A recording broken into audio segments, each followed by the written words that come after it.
Welcome to our sleep and stress class. The purpose tonight is to help to get to some of the root causes of why we can't get to sleep, and maybe we're in a chronic stressful situation, or maybe we just face stress now and again, and we want to learn some self-help reasons and ways that we can support ourselves and calm our nervous system down. We're all about that today. A really different class tonight. I always try and shake it up. So there's each class that I do, even if it's a repeated name, there's always something different in it. And tonight it is a little bit different because it's got to be new for me, so I can be enthusiastic. That's why I do it. So I'm just going to start by sharing my screen with you all, and we can get into the presentation. And you'll see why we've got a piece of paper, bit of work to do. I'm not going to go into purity because I think we all know about purity. We can get straight into nitty-gritty. Here we go. Right. Okay, we'll skip purity. Okay. We are going to go into the sort of the limbic system, but first we're going to do. So let Sarah in first. Let's do the limbic system while Sarah settles in, because she'll need a piece of paper. So whoever's joined, if you have got a piece of paper and a pen for a few slides on, that would be wonderful. First of all, just a little bit about the limbic system. Just a reminder, we've probably all heard it before, but our sense of smell is so vital for our health. It helps us to smell food when it's gone off, doesn't it? So we don't get in trouble. Links memory and emotions. Scent memories trigger vivid recollections and emotions that are tied to specific scents. We've all got something that we smell that takes us back many years sometimes and reminds us of a place or a person. That maybe that's no longer with us. So it can be a lovely recollection when we smell something.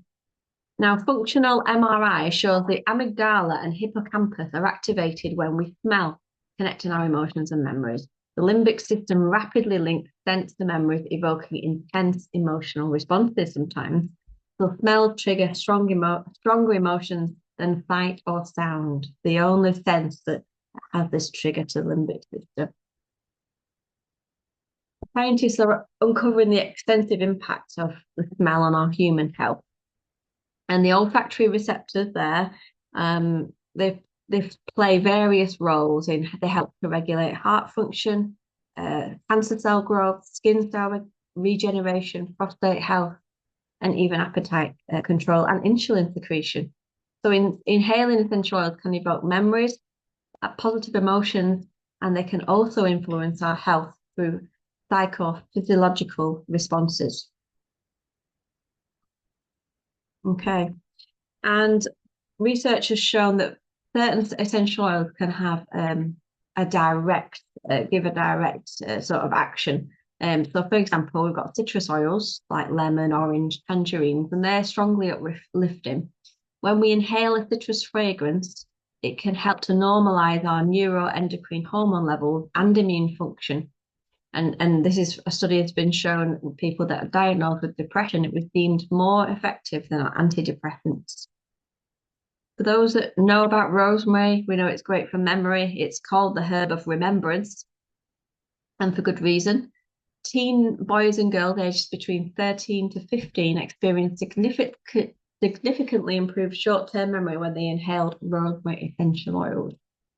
And the big one is always lavender, isn't it, for many? Lavender essential oil is associated with a more relaxed state. Healthy individuals who inhaled lavender essential oil reported feeling fresher and more relaxed than individuals who just inhaled a carrier oil. So there's a few little facts about these oils. And let's have a look at neurotransmitters. So these are our hormones in our brain that are chemical messengers that help the brain communicate with tissues. And they also decide what, our bodily functions, and they have many, many, many functions. So they facilitate nerve impulses and travel from one neuron to another. They go from our gut to our head. And these messengers are behind almost everything that goes on inside of us. How important are these? Some of them are here. Dopamine, the reward chemical. Serotonin, the self-esteem sleep chemical. Melatonin, we know that helps with sleep, doesn't it? The sleep-wake hormone. Endorphins, the painkiller chemical. Oxytocin, we know the ones that new mums have, don't they? When they develop that through breastfeeding and the bond they have with the child, oxytocin is released. So many neurotransmitters here and their function.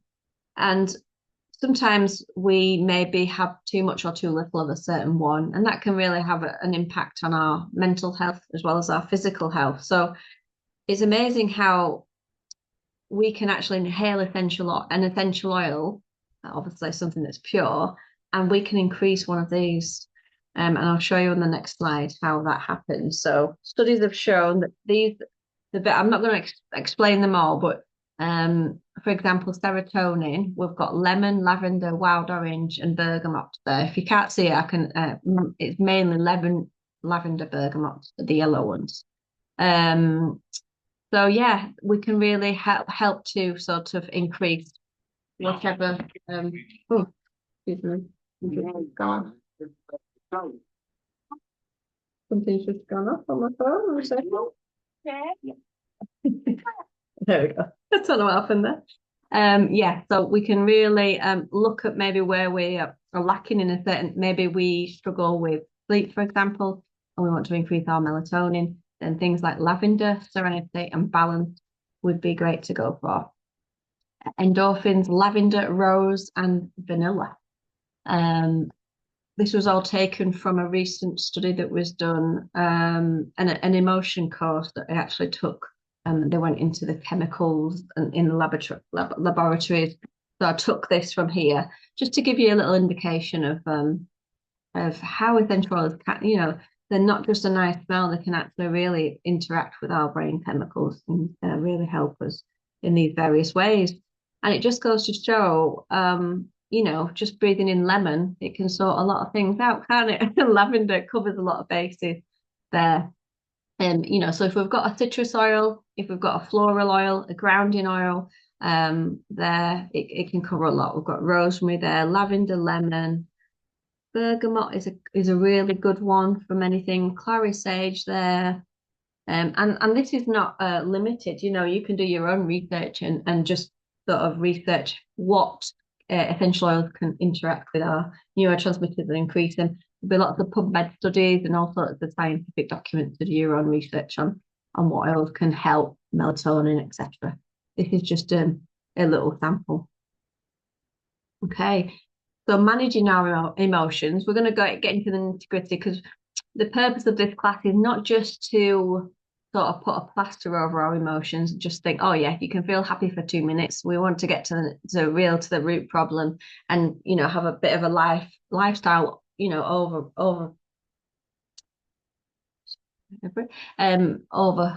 I don't know it, but yeah, overhaul, that's it.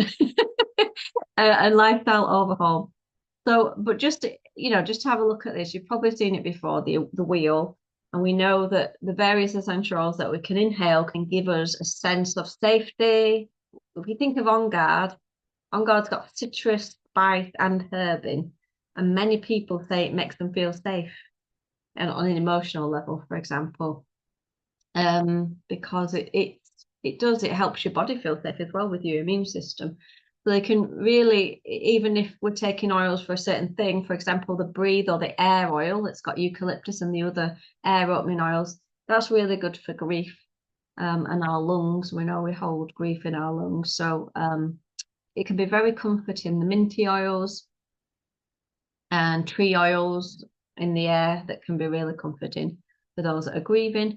So however we want to feel, we can use an oil. And generally, if you've got a few oils at your arsenal, you can just take what you need. So if you've got any oils with you tonight, I would just like to suggest that you open one up because we all need a bit of time, a bit of self-care time. And we may not have had any self-care today. So let's just put a drop of oil on our hands. I've got Adaptive tonight.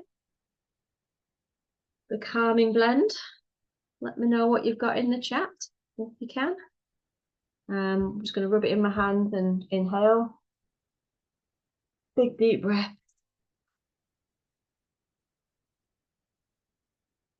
And when we inhale, our oils like this, it can really help to regulate our nervous system as well as to increase those happy hormones and to regulate our neurotransmitters. So it can just help to just taking a breath in general, help regulate our breathing, regulate our blood pressure. We might have had such a busy day that we just need to take some time to do that. So I hope you feel a bit more relaxed now. You can do that for a few more times. Do it for about half a minute if you ever feel stressed. Okay, so this is where the paper comes in. If you can grab a piece of paper, and don't worry if you haven't got one, or if it's not the time for you right now, I want you to just draw a circle like this on your piece of paper, and we're just going to split the circle into 8 pieces. There we go. 2, 4, 6, 8. There we go. So in one section, you're going to write sleep, rest, work and commitment, which could mean, housework, other work commitment, caring for somebody, whatever that means, whatever you're committed to in your week that you can't change. Movement and exercise, nutrition, family and relationships, and creativity and hobbies. Spiritual, we've got 2 creativity and hobbies. Yeah, so we've got 2 creativity and hobbies. We've got 1 pie missing there, so it's just 7. So ignore that. Okay, so when you've written that, I'll just give you a bit of a chance to have a look at that. And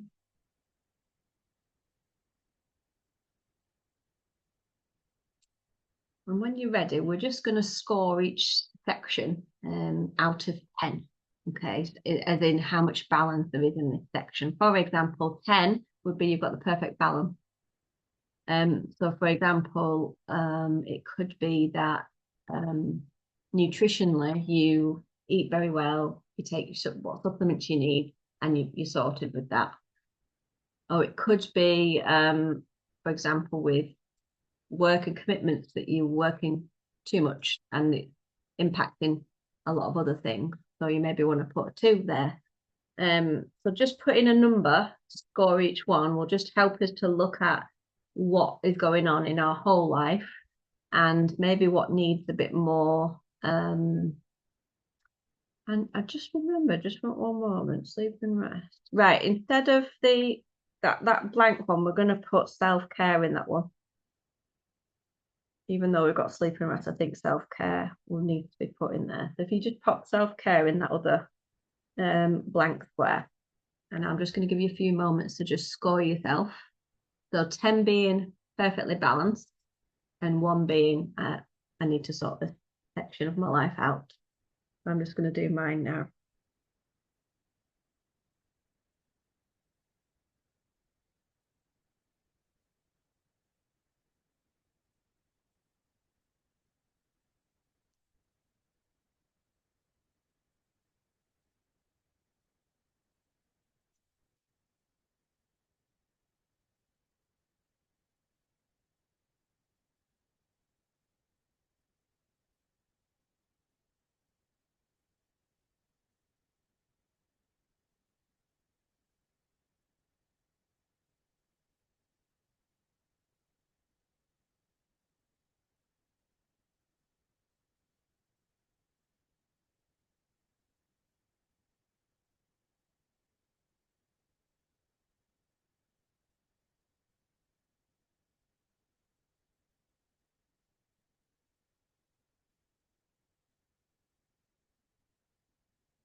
So I don't know if you've all finished, but I'll give you a bit of time. I'll give you a few more minutes.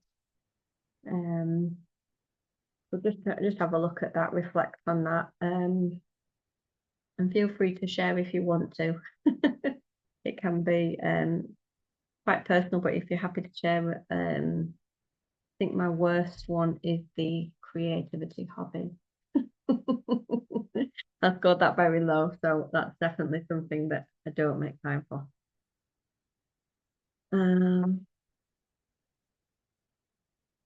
Yeah.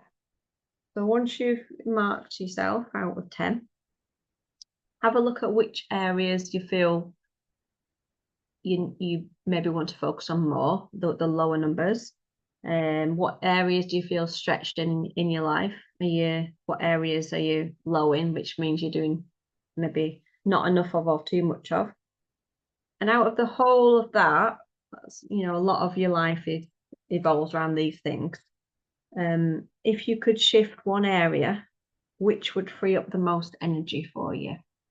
So if there's something, maybe you have a commitment that you can share with somebody else, or maybe with the movement and exercise, you can just shift something by waking up half an hour early to go on a walk, or it could be many, many things. It could be that you wake up half an hour early to do some Bible reading or meditation or whatever fits into your schedule. Because often when we're highly stressed, this wheel is out of balance, or our life's out of balance. We may be giving too much of ourselves to someone or something. I know a lot of us women are caregivers and give a lot of ourselves, don't we? So sometimes it's important to know, have we got the right boundaries? Do we care for people, but do we care for ourselves? So what number is our self-care section? If it's a 1, then we need to really look at that. And we also need to look at oils that can support that as well. Because if we do have trouble with boundaries, then things like tea tree oil and On Guard can help us to be that person that politely says, I can't do this, I'm sorry. And that's the hardest thing sometimes, isn't it? And that's where we can feel stretched in. So when we're looking at the sleep and rest section of your chart, I don't know what you scored, but I think what did I put? 5. The oils to go, I mean, you can write this next to the chart. The oils that would really support sleep and rest would be Serenity, things like vetiver, cedarwood, all the woody oils, and of course lavender. So any of those that you may have, it'd be useful to, if it is a low number, to maybe make that oil or that oil blend your priority. And maybe just take him that as a weekly thing, picking one area to focus on for the next 7 days and use that oil with it. If your stress work commitment was low, meaning maybe you've got too much on, you've took too much on and you really need to balance the work and commitments out, then a good oil to use for this would be Adaptive or Balanced. And we can use that throughout when we're working, whatever we're doing, we're volunteering or our caring commitments, we can use that to help support our busy schedule. And with the movement exercise as well, we can really support maybe doing a bit more movement. It doesn't have to be boring, doesn't have to be the gym, it can just be moving. And we can use oils such as Deep Blue and Aroma Touch, and it can really help the movement be more sort of pleasant, shall we say. When it comes to nutrition, we can support our digestion and we can really help whatever we're eating to be absorbed better by using things like peppermint and Zengest to help digest our food well. And obviously we know if that is a low number for us, nutrition, that we might need to, you might want to eat better, and that obviously will have an effect on your mood as well. So maybe just writing a few things down that you could focus on having a more nutritious breakfast, cutting out something that is really, you think is not really good for you. The joy and creativity, there's a blend called Passion, which is really good for your creative side. And that's quite spicy. So any of the spicy oils that help with creativity. Also citrus bliss, wild orange. So all the citrus and spice for creativity. I know that's one thing that I do sort of recommend everyone. I always say, you know, what is it that really lights you up? And it could be like, I've got a friend who used to play the drums when I was younger, and it really lights him up. And he doesn't have time; he's got a busy family. It's like, but I'm encouraging him to you know go back to it. And my husband loves playing the keyboard, and he really needs to go back to that. And I love watercolors and I love painting, but I never have the time. And it's all these things. It could be baking, it could be anything, some sort of sporty hobby. There's something that really can really help us to get lost in ourselves and just to concentrate on our own mind and just forget about the whole world, and we could just get lost for an hour doing whatever that could be. So this is my work on as well. I would encourage you to write whatever that is next to the creativity. Um, could be knitting, sewing, whatever it is, crocheting. That's not my strength at all. I'd love to be able to do that, but it's definitely not my.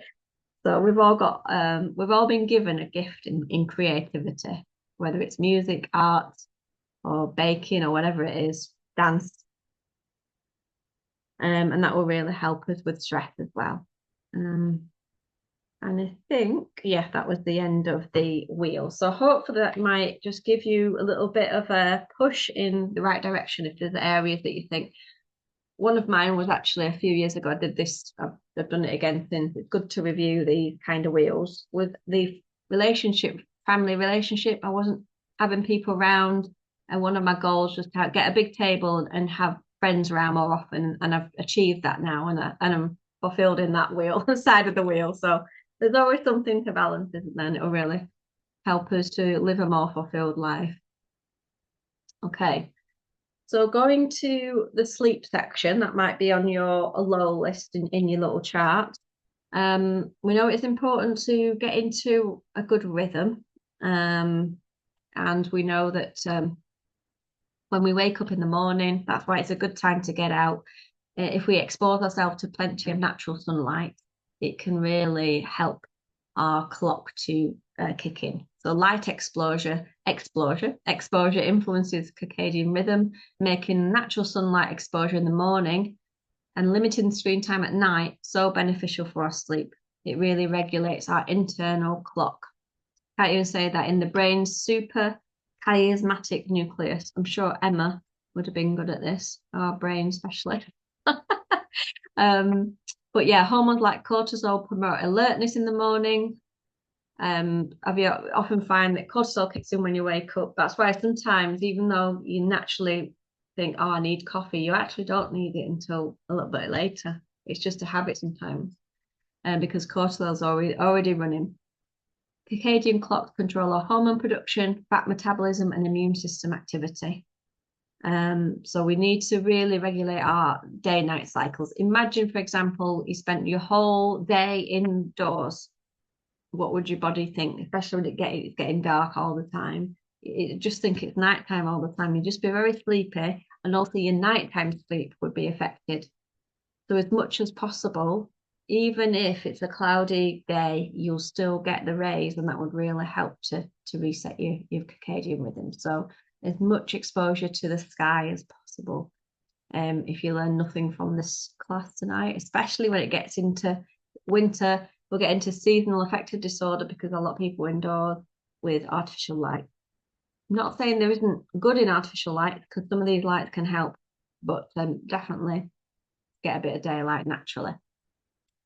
We've already looked at neurotransmitters, and these ones are particularly helpful when helping to regulate mood and sleep. So both dopamine, melatonin, and serotonin are involved in our sleep-wake cycle.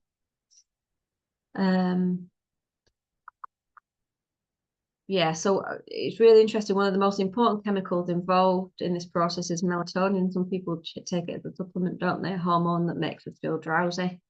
And the amount of melatonin in our body starts to increase in the evening and peaks in the middle of the night, letting us know it's time for sleep. But sometimes we don't have enough melatonin, or something interacts to make it that we can't get to sleep. And we've got a few suggestions coming up for that. But just so you know, here we've got balance, lavender, and serenity that have been known to support these. And our serotonin, happy hormone, bergamot, orange, lemon, and lavender. So there's a repeating of oils. So if if you've got these three, you sorted pretty much.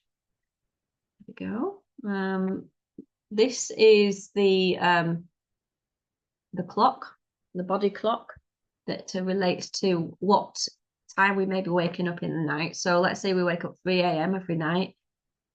Then let's look at this and refer back to it, because it could be that we have a problem, a certain organ in the body is been working overtime at this time of night. So when if it is a certain time and we think, oh, actually, I'm waking up at between 3 and 4, then it could be those organs. And then you can use oils to support those organs as well. And it may be that it just needs a bit of extra help and support, and maybe it's working overtime. So a really handy chart is that, because we did a few studies over time with people waking up at a certain time, and it related to not only the body system but also an emotion. For example, the lungs that were waking up at maybe 3:30, it related to the lungs, and there was grief involved in that. So it's something that we can work through with the help of a practitioner or myself. I've got a file about it, I did a course about it, so I'd have to dig out my notes if you need any advice on this, but I'm not an expert in any way. Okay, a little bit of sleep hygiene. Just as a reminder, we know it's important to get the natural light and limit artificial blue light. If we can exercise during the day and avoid heavy meals. If we do have a daytime nap, nothing wrong with a power nap, just limit it to not too close to bedtime. So try and do it in the afternoon.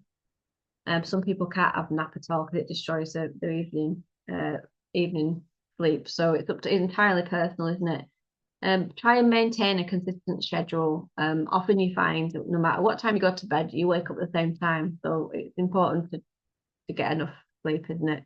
Even on weekends. And just to support that. A good sleep environment is important. We need proper lighting. It needs to be, if you prefer dark, it needs to be dark. The temperature really makes a difference, doesn't it, if too cold or too hot. Good quality bed linen. I think this is important. Don't know about you. I'm all for 100% cotton or linen because I find polyester and all these things that say they're cotton mixed and they're full of plastic. So I try and avoid that because it helps your body. I don't think it can release the heat as much unless you're wearing cotton. So that's a little tip if you don't already have 100% cotton. Yeah, a good sleep environment. We know all that. Seek out the sun, exercise during the day, a good pillow. Avoid heavy or spicy foods just before bed. And follow a relaxing evening routine. Not too much stimulation, nothing too scary or thriller. No thrillers at night time. No murders. There we go. We know the effects of sleep deprivation, don't we? Because studies have shown those who get lack of sleep every day, they end up eating more sugar, and they can't maintain a healthy weight because they're so tired. They're just eating to stay awake. Motivation goes out the window when we're tired. Our body's organs and overall health as well.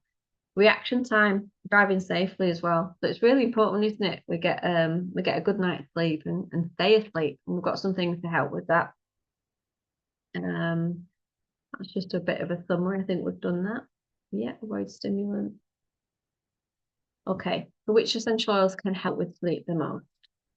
Again, this is not limited, but many people have found that one of these really works for them, or two of these. We had a recent one, somebody said Melissa, they love Melissa, and they took that to help with not only the hormones, but also the sleep, and also known as lemon balm. So yeah, there's just it's very individual, this, and I just invite you to try a few of these.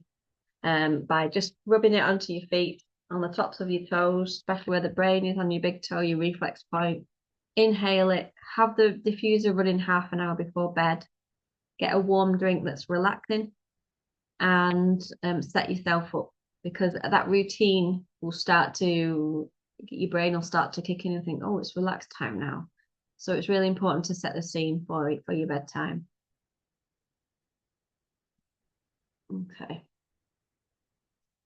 So inhaling an essential oil can induce an internal response within our body for relaxation. So like I said, with that positive association, it's called, what's it called? Aromatic anchoring. So you smell something like serenity, you inhale it, you have it in the diffuser, you get a good night's sleep. The aroma has now created a positive association with the brain. Yeah, and it's thinking, right, oh, this is lovely. And it's almost like you're training it, like training a dog with treat. You're training your brain with oils. Sleep. This internal response can encourage a restful night's sleep, and then all we do is repeat that. So whatever oil we choose that's relaxing, that can bring this positive association, we can just use that regularly, and we can also shake it up as well. But pick one and stick with it, and get into that routine of inhalation, applying it to our feet, diffusing it if you like as well. Okay. So a few other ways you can use it. You can maybe put it in a warm bath or shower. So you can drop it into the doTERRA shower gel. I usually put a cap of the shower gel in, a drop or two of Serenity, and that's my bubble bath. And it bubbles the bath. That's a little tip, because until doTERRA do their own bath, foaming bath, that's my own foaming bath. Or you can just use salts, lovely Epsom salts with these oils in, as well as the bubble bath as well. You can put it on your pillow. You can use a heat pad or neck wrap. You can add essential oils to sort of like the what they call the oat pads and things like that. Lavender packs, a warming tea, and you can use these oils internally as well, like Roman chamomile. You can make chamomile tea, lavender tea, whatever you like, that you can use internally. And don't forget the importance of a good massage as well, massaging your feet, massaging your shoulders, or getting someone to do that with the oils would be really helpful if you're lucky enough to have someone to do that for you. Some diffuser blends that you can maybe try tonight and see how you get on. Unwind would be lavender, cedarwood, wild orange, air, lavender, wild orange. Try frankincense and lavender together as well. And we've got some others here as well that are very relaxing. Vetiver's beautiful, isn't it? But that's in Serenity. So I do find Serenity just covers a lot of things. It's got Roman chamomile in it. It's already got bergamot. It's got cedarwood. So if you don't want to buy a lot of oils, just buy Serenity. You sorted, I would say. Just pop that in your diffuser. Water therapy as well. It's really healing. So have you often found when you get in the bath, it relaxes you automatically? Or even the shower if you don't have a bath, it can have a really powerful effect on our body and on our nervous system. Water triggers the parasympathetic nervous system, which is responsible to get our body into that rest and digest rather than that, sort of fight or flight response. And in this state, our heart rate, blood pressure lowers, our digestion is stimulated, and our body can relax.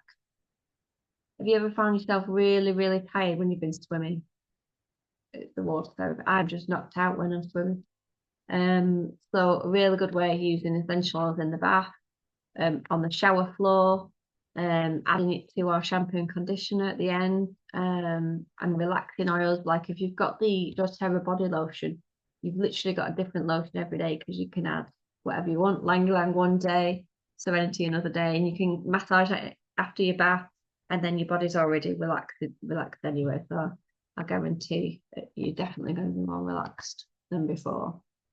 Yeah, you can get a spray bottle and put some make your own pillow mist as well. That'd be really good. Some suggestions there, and I think we've got a recipe on the next page here if you want to make your own up. That's nice if you've got a guest room as well. Make a little pillow spray for people. If you have got alcohol, or what's the other one? Either rubbing alcohol or witch hazel. It just helps to disperse the oils a bit more than just using water. Okay.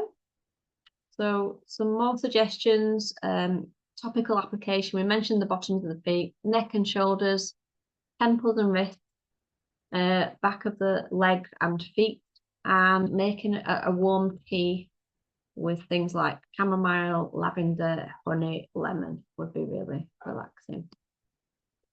Okay.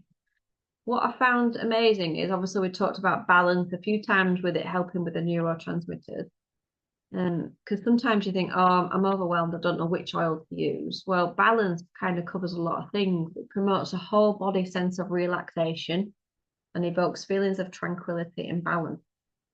You can add it to a relaxing massage, add it to your diffuser, apply it to your bottoms of your feet, and use during massage before bed. And look at them beautiful oils that can really help calm the body and mind.